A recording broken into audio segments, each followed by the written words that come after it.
Olá, paz do Senhor, tudo bem? Bom, conforme eu tinha planejado, tem alguns alunos que têm dificuldade em estar em todas as aulas, tem alunos que vão entrar depois, né? Então, para quem ainda não me conhece, prazer, sou o professor Márcio, diretor do CEB, do Seminário de Evangélico de Estudo Bíblico, e a gente está estudando a quinta matéria, né, do nosso curso, que são os livros poéticos, né? Eu estou aqui de posse da apostila, né, livros poéticos, e vou fazer aqui um resumo, um pequeno resumo, tá? Do que nós tivemos as duas primeiras aulas. Então você que não pôde estar presente a uma delas, assista esse vídeo.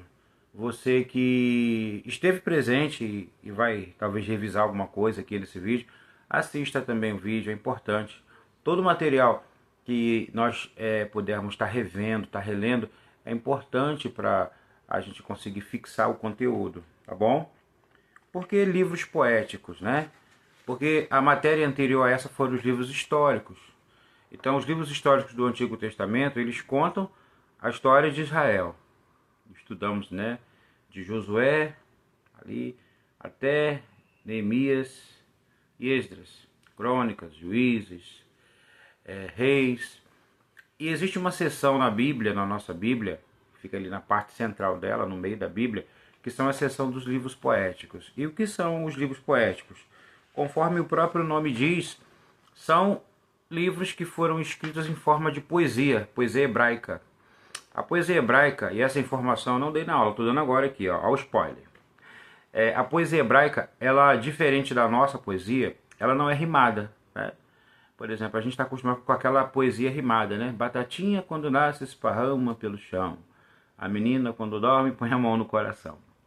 Então, os livros poéticos, eles são todos eles escritos de forma poética, porém não rimados. E temos uma seção com 5 desses livros, tá? Na Bíblia. O primeiro deles é Jó. Jó é o livro mais antigo da Bíblia Sagrada. Eu expliquei isso na aula, que a Bíblia, como nós conhecemos, ela não está em ordem cronológica. Ou seja, a ordem em que os fatos aconteceram ou a ordem em que os livros foram escritos. Então, se a gente fosse colocar a Bíblia na ordem que os livros foram escritos, por exemplo, o primeiro livro da Bíblia seria o livro de Jó, tá? Que é o livro mais antigo. Então, o primeiro livro poético que nós temos é Jó, depois depois Salmos, Provérbios, Eclesiastes e Cântico dos Cânticos ou Cântico de Salomão. Então, nessas duas primeiras aulas, nós ficamos ali fixados no livro de Jó, que o período, né, em que aconteceu a história de Jó, ele é um período antes de Moisés, né, antes da lei mosaica. Tudo indica que o livro de Jó ele foi escrito e os fatos nele narrados ocorreram no período patriarcal. Qual é o período patriarcal da Bíblia? O período em que os patriarcas, Deus lidava com os patriarcas. Os principais foram Abraão, Isaac e Jacó. Então Jó é desse período, desse tempo. E é um livro maravilhoso, um livro que muita gente conhece, né?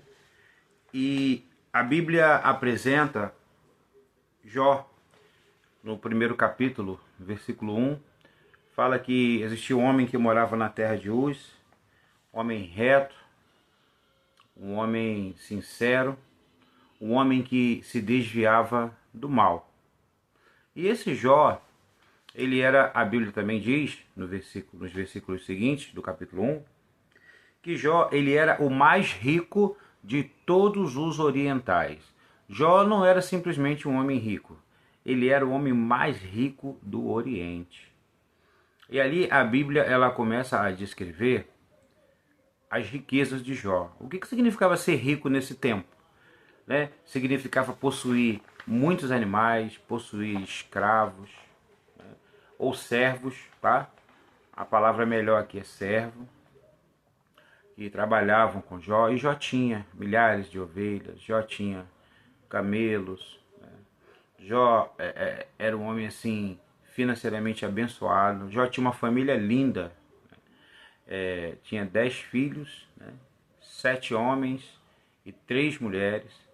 Jó tinha uma esposa, né, que também gozava dessa riqueza material. Mas a Bíblia ela destaca uma característica de Jó.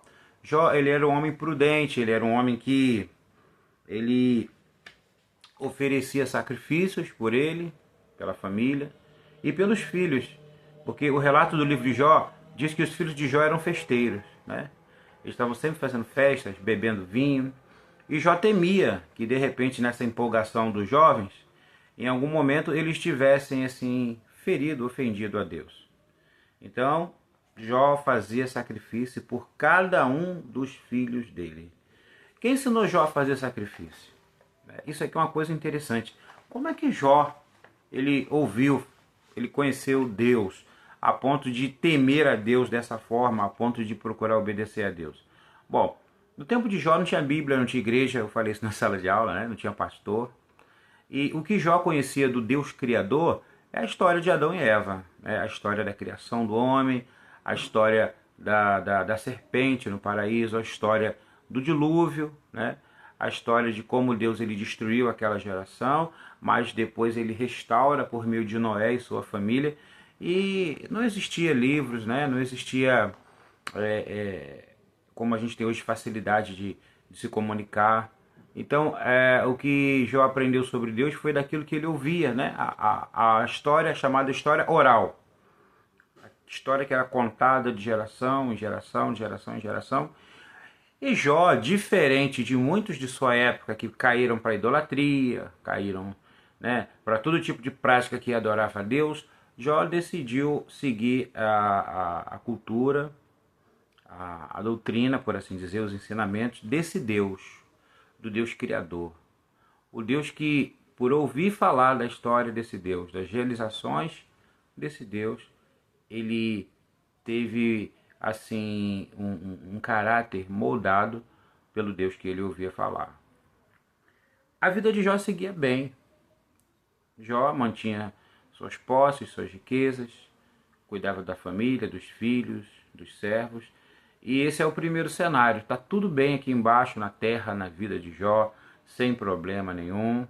Jó tinha saúde, Jó tinha os filhos. E na cultura oriental, ter filhos, muitos filhos, é um símbolo de bênção de Deus. Ter riquezas, né, ser um homem próspero, bênção de Deus.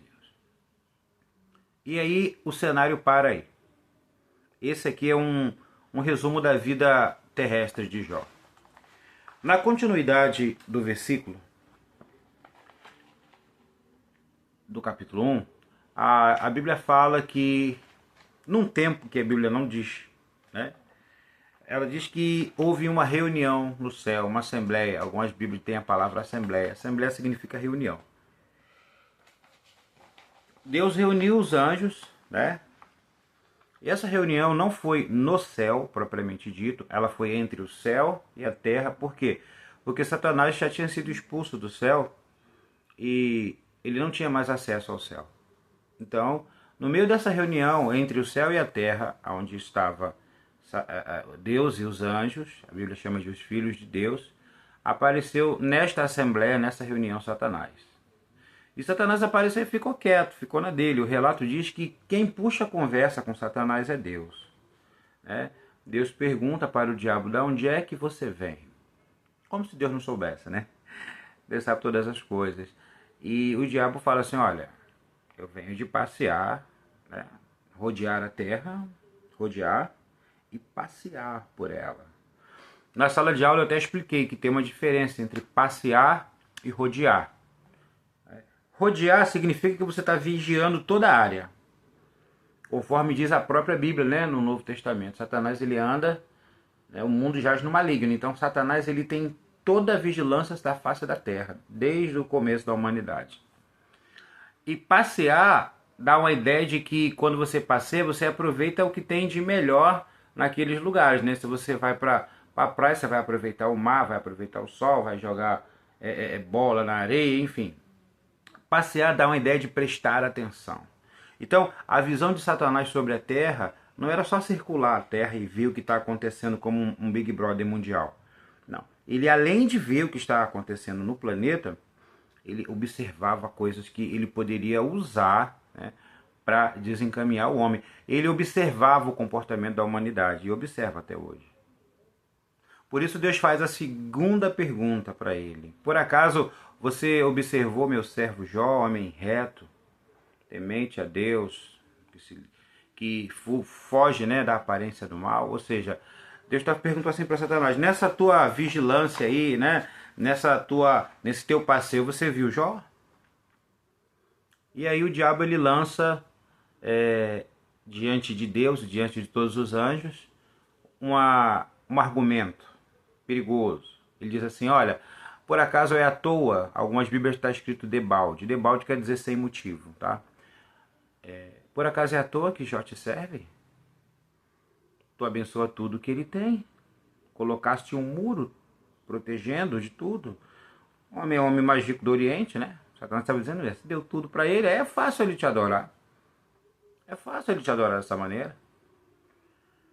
Eu quero ver se tu tirar tudo que tu tem colocado sobre a vida dele. As riquezas, né? A vida boa que já tinha. Se tu tirar, ele vai te amaldiçoar. E aí tem uma questão. Pode parecer assim, num primeiro momento, que isso foi só uma rixa pessoal, né, entre Deus e Satanás. Mas havia muito mais envolvido nisso. Satanás levanta essa objeção diante dos milhares e milhares e milhares incontáveis anjos que estavam presentes nessa assembleia. A gente tem que entender que anjo não é robô. Anjo não é programado para obedecer a Deus, ali como se fosse um escravo. Anjo tem livre-arbítrio, como Satanás também tinha livre-arbítrio. E Satanás era também mais um anjo, dentre tantos dos milhares, né? Era um anjo que tinha um destaque, né? Porque era um querubim, a Bíblia chama ele de querubim ungido. Mas era um anjo. E certamente que essa pergunta, feita no céu, nos ares, ela poderia lançar dúvidas sobre a mente dos anjos que estavam ali. Será que é realmente isso mesmo? Será que a relação de fidelidade a Deus, por parte de Jó, ela era exclusivamente por causa dos benefícios que Deus concedia? E Deus realmente concedia, Deus abençoava Jó. A Bíblia fala que Deus, ele é abençoador ou galardoador. Deus abençoa aqueles que o buscam com seriedade. Deus gosta de abençoar. E Deus realmente abençoava Jó. E Jó, em contrapartida, recebendo as bênçãos de Deus, sacrificava e tinha uma vida justa e reta. Diante desse desafio, Deus ele autorizou que Satanás tocasse, né, nas coisas que Jó possuía. E num único dia, Jó perdeu tudo. A continuação do capítulo 1 vem dizendo que Jó estava em casa, né?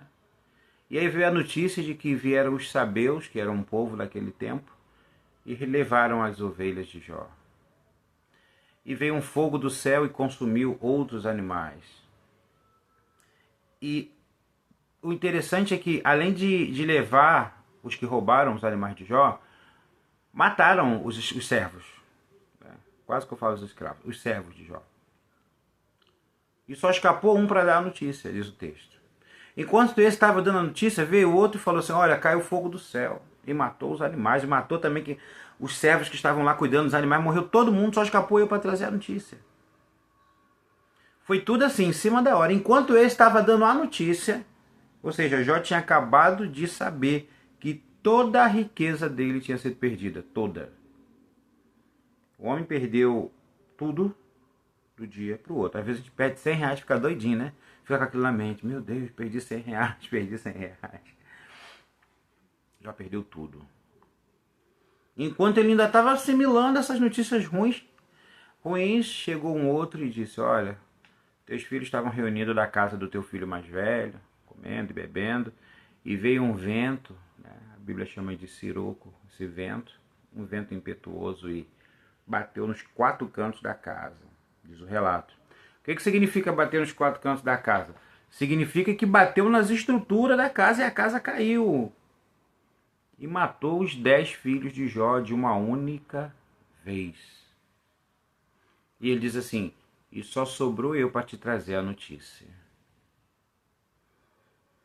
Já pensou? Tanta notícia ruim assim em poucos minutos, porque veio uma atrás do outro trazendo a notícia, uma atrás do outro. Não foi acontecer isso num dia, outro no outro dia, foi tudo de uma vez só na mesma hora. E quando Jó, ele recebe a notícia da morte dos filhos dele, e da perca de todos os seus bens, a Bíblia diz que, como era de costume naquela época, o símbolo de humilhação e de luto era você rasgar as vestes, né? Sentar nas cinzas, jogar assim, raspar a cabeça. Fosse eu, já estava meio caminho andado, né? Que tem pouco cabelo aqui. Raspar a cabeça, colocar cinzas na cabeça. Era um símbolo de humilhação e de luto. E Jó disse o seguinte, né? Ele diz que nu ele veio do ventre da sua mãe e que nu ele voltaria. E quanto aos bens e quanto aos filhos, Jó disse: Deus me deu, Deus levou. Bendito seja o nome do Senhor. Ou seja, Jó entendia que tudo que ele possuía não era nada dele. Tudo vinha de Deus. As riquezas, os filhos. E Jó passa a viver o luto, né, de sepultar os seus filhos. E uma outra coisa que muita gente não pensa, Jó também, isso também eu não falei na sala de aula, estou falando agora. Jó também teve que sepultar vários dos seus servos. E como a Bíblia diz que Jó era um homem justo, um homem reto, provavelmente Jó tinha um bom relacionamento com os seus servos, ou seja, Jó, além de ter sepultado os filhos, sepultou vários amigos, várias amigas. Então, é um luto como a gente nem consegue imaginar, o luto que Jó passou. Mas em nada disso, em nenhum momento, ele amaldiçoou a Deus, conforme Satanás disse, né? E ele permaneceu ali naquele estado de luto e de humilhação. E aí nós partimos para o capítulo 2 de Jó, que o capítulo 2 ele conta, né, que em outro determinado momento houve outra reunião no céu e teve o mesmo diálogo parecido. Quando teve essa reunião no céu ou nos ares, Satanás chega, fica na dele, Deus faz aquela pergunta: de onde você vem? Ele responde a mesma coisa, né? Ó, eu vim de rodear a terra, de passear por ela. Aí Deus fala assim, ó, observou Jó? Aí ele fala, né? Homem reto, homem justo, homem que se desvia do mal. E aí Deus faz a seguinte observação: que mesmo você tendo tirado tudo dele, não me amaldiçoou. Olha a resposta aí. Ou seja, os anjos, eles viram a fidelidade de Jó. Não ficou dúvida na mente dos anjos que estavam lá presentes. Mas Satanás, ele é insistente, né? Satanás só tem uma qualidade boa: a persistência. Ele é um caso perdido, mas ele persiste. E aí, o que ele faz? Ele lança no rosto de Deus outra acusação. Ele diz assim, ó, pele por pele, tudo que o homem tem, dará pela sua alma. Ele está dizendo assim, ó, na hora que o negócio aperta, o homem faz qualquer coisa para não morrer, para não sofrer. E aí Deus autoriza, Deus fala assim, ó, pode tocar em Jó. Vou te permitir dessa vez tocar em Jó. Mas não tire a vida dele. Você está proibido de tirar a vida de Jó. Vamos lá. Vamos raciocinar um pouquinho aqui. Por que Deus permitiu isso? Está minha apostila aqui do lado. Por que Deus permitiu isso? Já se perguntou? Jó não sabia de nada. Tipo assim, talvez fosse a hora de Jó ser abençoado pela fidelidade dele, por ele não ter amaldiçoado Deus, mesmo perdendo lá os bens, perdendo os filhos, os servos. E a situação, o homem já está numa situação de luto e humilhação, e agora vai piorar a situação. Pode parecer até um pouco injusto isso da parte de Deus. Poxa, Deus, o negócio já está ruim demais para Jó. E agora só autoriza o diabo a tocar no próprio Jó. Sim, Deus autoriza. Porque todas as coisas, Deus tem um propósito. E Deus tinha um propósito em permitir que Satanás tocasse na saúde de Jó. O que Deus faz? O que o diabo faz, melhor dizendo? Quando Deus dá a permissão, o texto diz que o diabo imediatamente assola Jó, né, com uma enfermidade do alto da cabeça até a ponta, o fundo dos seus pés, né, que são espécie de úlceras, feridas fedorentas, doloridas, inflamatórias, com pus, mal cheirosas, que te dominaram a cabeça, o rosto de Jó, o peito, as costas, região íntima, as nádegas, as pernas. Jó era um homem agora que ele não podia viver nem dentro de uma casa, que era um homem que cheirava mal. E ele pegava, a Bíblia diz que ele pegava cacos de telha para raspar aquelas feridas, para ver se encontrava algum alívio daquele sofrimento. Jó sentado sofria de dor. Jó deitado sofria de dor. Jó tinha dificuldade para comer.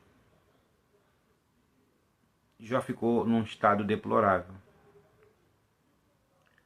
E a Bíblia continua narrando a história de Jó. E no capítulo 2, versículo 9, um momento de desespero, porque o desespero tomou conta da mulher de Jó. E Jó, ele ouve a mulher dizer assim, na sua Bíblia está escrito assim, na minha também está: ainda mantens a tua integridade, né, ou a tua fidelidade a Deus, Jó? Amaldiçoa a Deus e morre. Aquela mulher não aguentava mais ver o marido dela, que antes era um homem saudável, um homem bem-sucedido, uma mulher que estava vivendo no luto de enterrar todos os filhos que ela gerou, todos os filhos que ela carregou no ventre. Uma mulher que tinha tudo do bom e do melhor e agora não tinha mais nada, nem o seu marido em condições de poder apoiá-la e ajudá-la.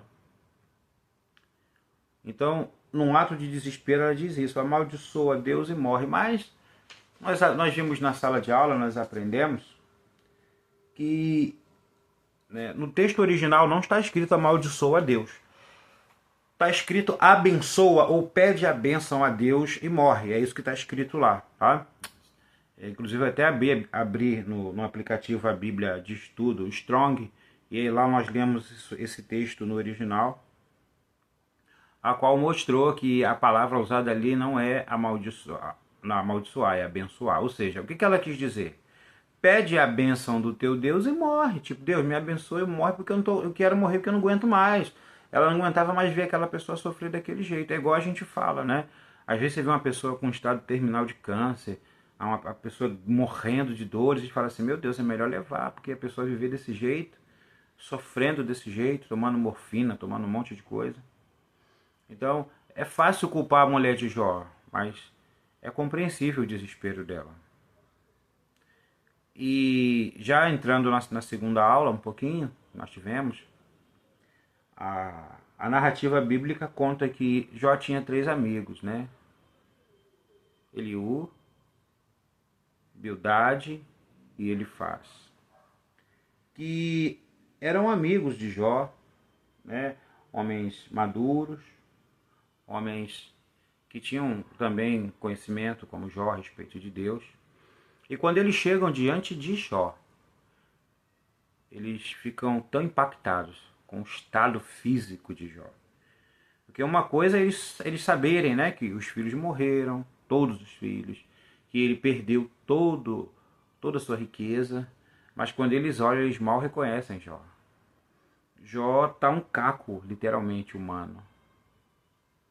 E eles ficam tão perplexos com a situação que eles não conseguem nem dizer nenhuma palavra por 7 dias. Eles se sentam ao redor de Jó, próximo de Jó, e ficam em silêncio por 7 dias. Mas a Bíblia vai dizer que em determinado momento, após os 7 dias, eles começam a falar. E o primeiro a falar é Elifaz, né? E ele diz que, ó, Jó, você deve estar sofrendo tudo que está acontecendo por causa dos teus pecados, cara. Tu pecou e teus filhos morreram por causa disso, entendeu? Tu tá sofrendo essas doenças aí, é porque Deus está fazendo justiça contigo, Jó. Né? Durante a tua vida tu cometeu algum pecado aí. O segundo amigo, que é o Bildade, ele fala, Jó, a culpa dos teus filhos morrer é tua. Olha só como é que são os amigos, né? Ele disse que Jó era um pecador, né?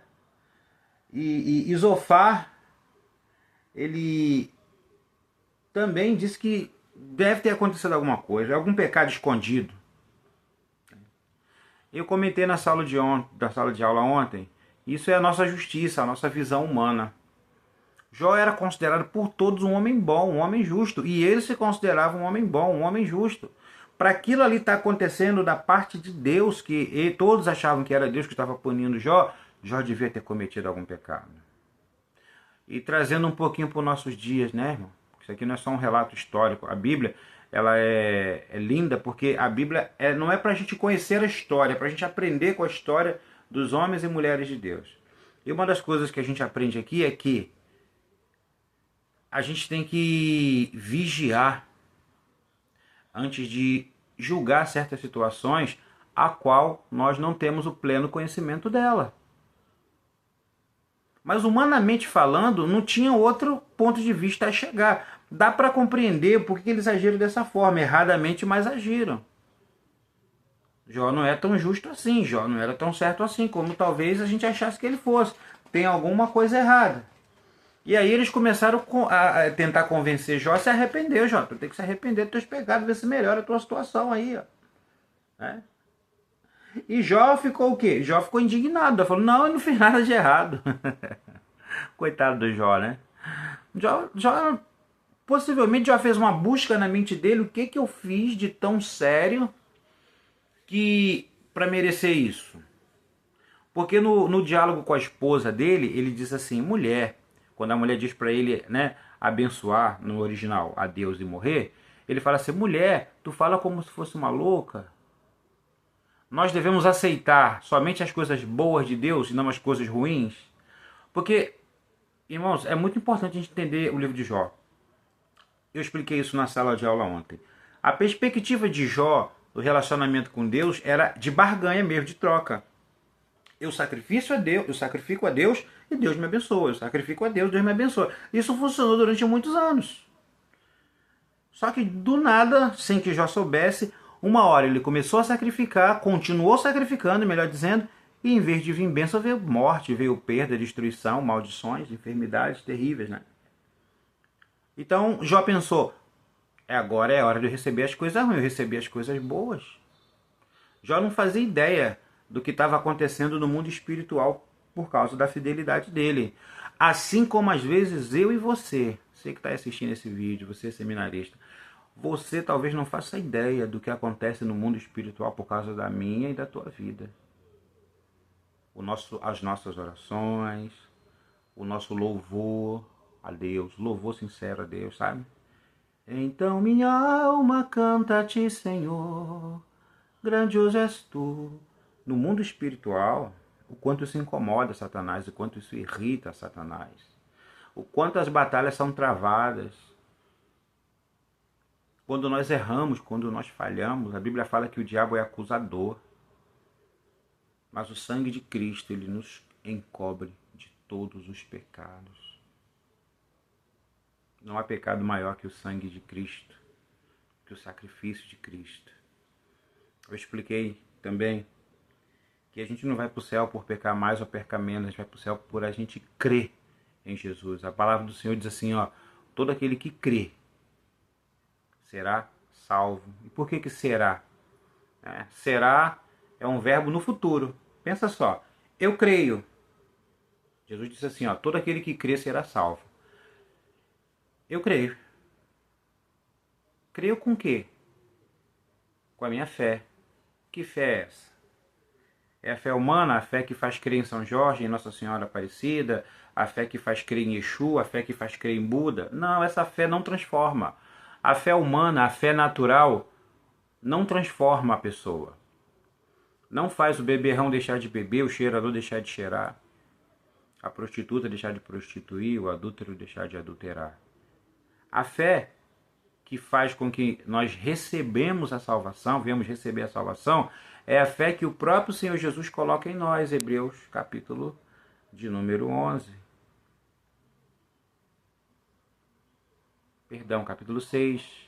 Olhando fixamente para o autor e consumador da nossa fé. Jesus é o autor da nossa fé. Jesus é aquele que faz com que nós venhamos ter uma fé tão grande, uma convicção tão grande, que a gente larga as coisas que não agradam a Ele. A fé humana não é capaz de fazer isso.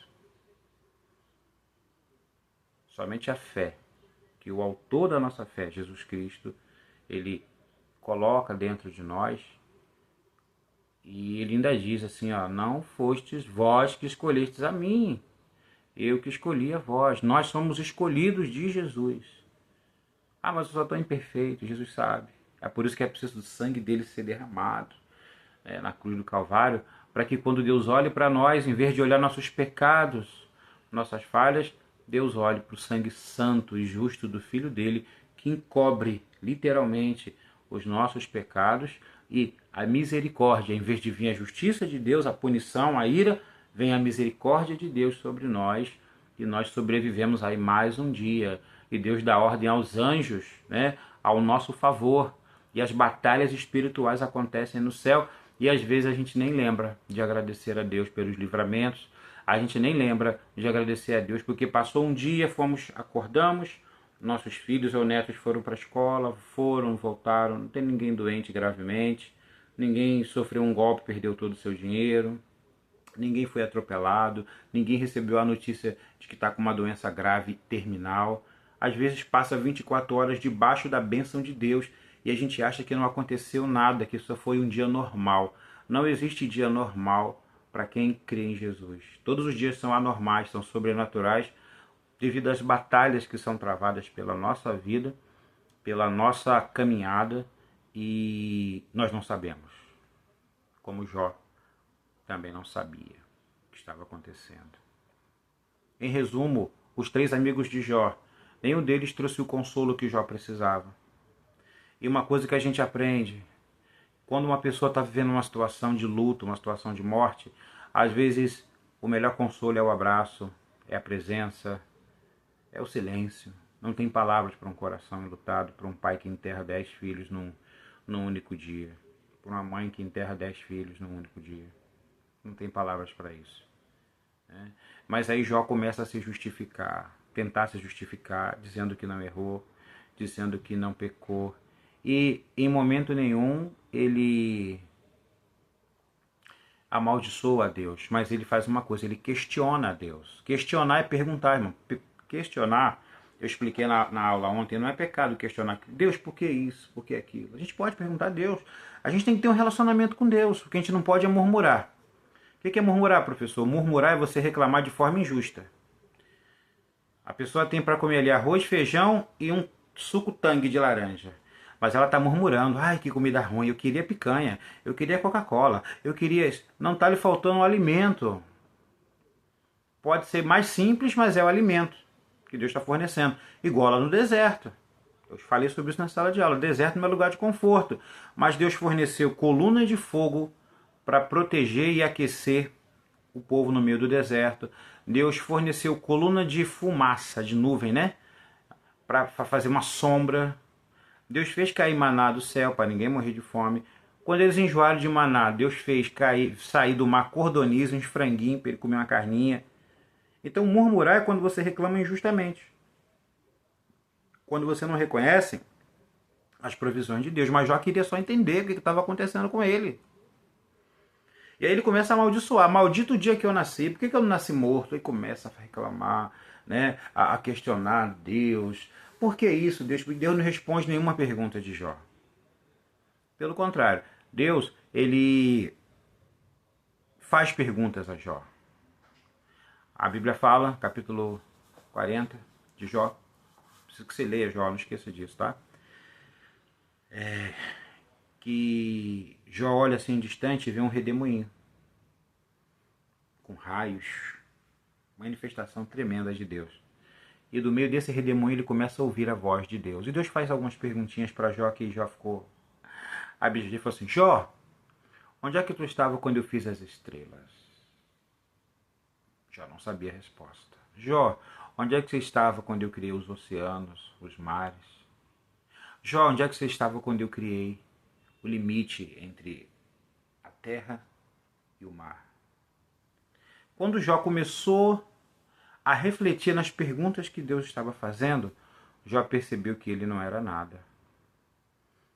Capítulo 40, versículo 4, diz que Jó, ao ouvir, né, as perguntas de Deus, os questionamentos de Deus, né, porque foi assim, Jó questionou Deus e Deus questionou Jó. Onde é que tu estava? Ele foi percebendo a grandeza de Deus. O capítulo 40, versículo 4, Jó falou assim, ó: eu sou vil, Senhor, eu sou mau. Jó parou de dizer que era justo. Olha só, hein? Ele parou de tentar mostrar que ele era justo, que ele não merecia passar por aquilo. Ele falou assim: eu sou mau. Eu tapo a minha boca, eu não falo mais nada. Quando nós reconhecemos a nossa posição de pequenez, a nossa posição de dependência, a nossa posição de total dependência, melhor dizendo, de Deus, a gente não questiona nada no sentido de reclamar. Jó parou de fazer perguntas porque Jó tinha entendido o principal. Antes, ele servia a Deus porque ele ouvia falar desse Deus, das coisas que esse Deus tinha feito. Mas ele fala assim: antes eu ouvia falar de ti, mas agora os meus olhos te veem. Eu te conhecia por ouvir falar, mas agora os meus olhos te veem. Em que sentido? Jó não viu Deus. Jó ouviu a voz sair daquele redemoinho. Mas por que ele disse ver? Porque Jó compreendeu um pouquinho quem era o Deus a quem ele oferecia os sacrifícios, os holocaustos. Que o Deus dele era muito maior do que a vida ou a morte dos filhos. Que o Deus dele era muito maior do que todos os bens que ele perdeu. Que o Deus dele era muito maior do que a saúde que ele tinha perdido, de que não importava mais os sofrimentos. A vida de Jó já não era mais importante diante da grandeza do Deus que ele servia. Foi nesse momento que Jó se converteu de verdade.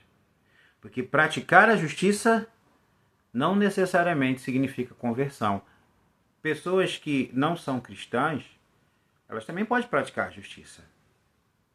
Mas essa transformação interna que aconteceu em Jó, ela só acontece quando a gente tem um contato real com Deus. E hoje Deus não vai aparecer para nós mais num redemoinho, porque nós temos a revelação completa de Deus, que é a Bíblia Sagrada. Se você quiser ter a mesma sensação de dizer assim, ó, eu conheci a Deus por ouvir as pregações, eu conheci a Deus por ouvir o que se pregava na igreja, mas agora, com a Bíblia aberta, com a inspiração do Espírito Santo, os meus olhos veem a Deus, os meus olhos veem o caráter de Deus transcrito na Bíblia Sagrada.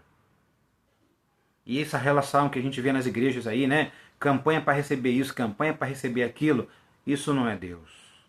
Não é esse o propósito, não é isso que Deus quer de nós. Lembre-se, a gente até falou,